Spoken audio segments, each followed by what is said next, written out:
Thank you for joining me. On Tuesday, January 15th, 2013, I had a 32-year milestone.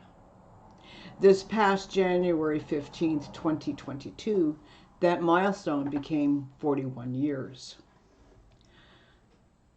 On Sunday, February 24th, 2013, I stopped smoking. I'm surprised that it is not yet a 10-year milestone because it feels like forever. For several years, I smoked just 3 cigarettes a day, American Spirits, yellow pack. I bought 2 packs every 2 weeks. You do the math. I could go for hours without a cigarette, but when I wanted one, I wanted one. And somewhere along the line, I started feeling like a pariah. I'm okay being alone. I like my own company. What I didn't like was the feeling like that I was an outcast, not an expat or an emigre, but an interloper, an imposter. I was living a half life. I had not committed to living this life. I was no longer tempted to seek those moments of joy that are so fleeting. I was struggling once again with the age-old question of who am I? My primary identity for 31 years was being a mother, and in 2000, my world shattered. This singular role fulfilled me. Every other role I embodied paled in comparison. Being a mother was my raison d'être. Smoking my 3 cigarettes a day normalized feelings for me. When I smoked, I could breathe. Other times I just held my breath, not breathing. This attempt at normalization was total drug behavior. I like to test myself. How long could I function without a cigarette? And then I began to fantasize, when could I civilly leave a meeting or a lunch or a conversation so I could get in my car and drive with all the windows down and smoke alone. Fantasy has always been an integral part of my internal world. Without fantasy, I could not write. My mind is free and wanders, creating worlds for me. In the 7th Walkerville Desires book, Rewire, I described that Sue Reynolds' first drug was fantasy. I believed for some time that smoking repressed my fantasy just like it did everything else. And why not? Fantasy is creativity, and I would not create. Instead, I acted out incomprehensible behavior that would amuse anyone else. I hid behind dumpsters thinking I could smoke and no one would know. I knew the location of dumpsters around work, restaurants where I went with friends, cafes where I went for coffee. Just like I once knew the location of every phone booth in Santa Cruz, so did I know the whereabouts of many dumpsters where I could quickly hide and take a few hits off of my cigarette. That's crazy thinking. That's total denial. Smoking became a tactic for me to control aspects of my life where I had absolutely no control over. I smoked to keep the grief at bay. I smoked so I could breathe. I smoked so I wouldn't get mad. I smoked so I wouldn't get sad. I smoked so just like a junkie or an alcoholic, I could preserve some sense of aliveness when in reality I was just numb inside.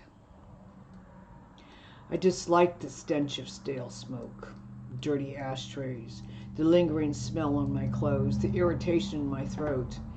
And I hated my manipulative behavior. I hated the lies, blaming cat dander and eucalyptus trees for my allergies and my cough. What an ad. And then I went to a training in July 2013. It was part of my job to meet new and perhaps future clients who might take my course. I went up to the Bay Area a couple of times a year, staying for a day or two and schmoozing. Those of you who know me know how much I look forward to this grandstanding. Not. These were also opportunities to unveil new training tools. For teaching purposes, these tools included visual, tactile, experimental elements for our new folks and those who are already coaches. That year, 2013, there was a beautiful set of illustrated cards relating to our EQ model. There were lovely drawings of dragonflies, leaves, flowers, shells, the sun, bamboo, stars, and elephants.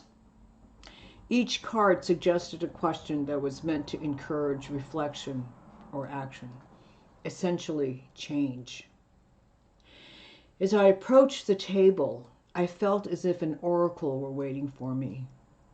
My intuition was on overdrive, and I just didn't want to pick the card that my hand was hovering over. I was drawn by the blue and red colors of the smiling elephant on that card. But the truth was, I was apprehensive by what I thought I was reading at the bottom of that card. Do you remember those moments in your life when something happens? You hear something, you touch something, you see something, you read something that is so tangible your life changes in a nanosecond? I have felt that only 3 times in my life. I won't tell you about the first time, but the second time was when I read this question on that card. What am I only pretending to care about? I picked it up, read it again, and a shift so compelling stirred inside me. I could not believe the audacity of this question. The creator of the cards, who also happened to be my boss, noticed me standing and staring at the card. Playfully, he asked, "Which card?"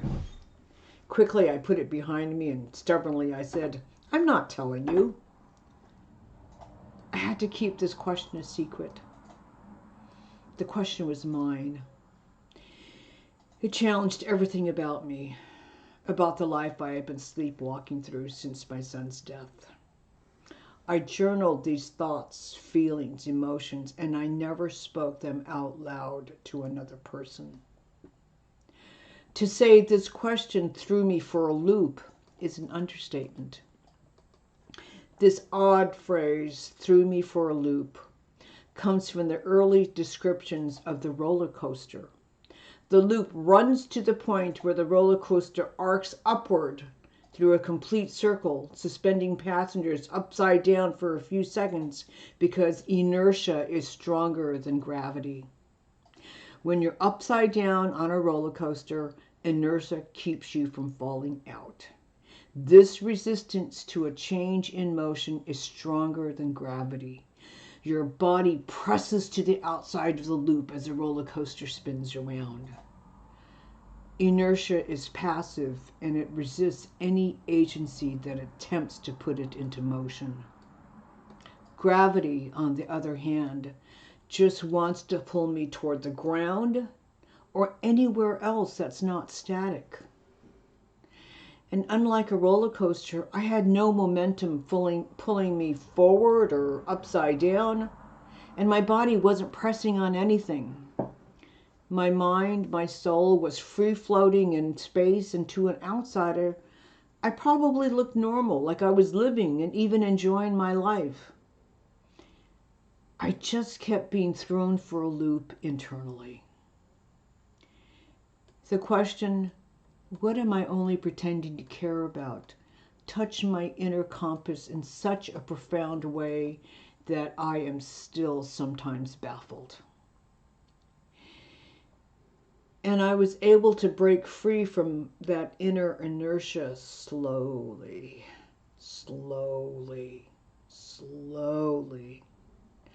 Mainly, I realized how dead I felt internally. I was surprised at all the things in my life that I was pretending to care about. And I finally admitted that my smoking was a way of passively hastening my death. I had really been trying to find a raison d'etre since my son died. Smoking became it. I have to say that I've been meditating on this question since 2013. And in August 2015 was the third time I heard words, read words, and said words out loud that changed my life. Nancy Levin, author and life coach, said, "Honor the space between no longer and not yet." Now, this is a topic for another chat, but I want to say that I spent years in the no longer part of my life, and I knew intuitively that it was time to move on to the not yet part. In 1975, Chris Williamson gave the world this song. When you open up your life to the living, all things come spilling in on you, and you're flowing like a river, the changer and the changed. These two statements, what am I only pretending to care about, and honor the space between no longer and not yet, have kept me going internally for some time now. In my more healthy moments, I know I have found choices and, of course, curiosity. However, I had to follow my own path to get from there to here. The process is the content, right? I am learning to live as intentionally as I can, and I'm willing to forgive over and over again, because forgiveness, too, is a process. I am grateful. And I'm grateful to you for spending this time with me as well. And I'd love to hear your feedback. Won't you leave a comment here and share your experience with those moments that change everything? If you prefer something more private, feel free to message me on Instagram or Facebook. And you know that YouTube counts everything. That's how their whole model of deciding what other viewers might be interested in works. So if you appreciate these chats, won't you give this video a thumbs up? And clicking that red subscribe button really helps as well. And the best way to support me continuing these visits and doing the writing is to actually buy my books. The address of my Amazon page is in the description. All the Walkerville books are available there in both Kindle and print editions. Tell your friends, write a review, post something on your social media. And I know you know somebody out there is looking for a new favorite author for their summer reading. As always, you'll find the direct link for next Wednesday's live chat down in the description as well. Hope to see you then, and thank you again so much for joining me today.